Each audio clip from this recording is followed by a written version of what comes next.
Nagluluksa ngayon ang pamilya ng TV host singer na si Karil dahil sa pagpanaw ng kanyang amang si Modesto 3 hari.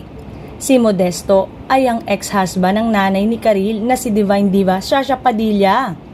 Sa kanyang Instagram post, ibinahagi ni Karil ang ilang larawan mula sa burol at ilang memorabilia ng kanilang pamilya.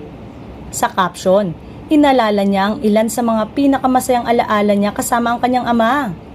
Bumuhos naman ang mensahe ng pakikiramay para kay Karil at sa kanyang pamilya mula sa netizen at mga kaibigang celebrity. Nakiramay din ang buong Showtime family kay Karil.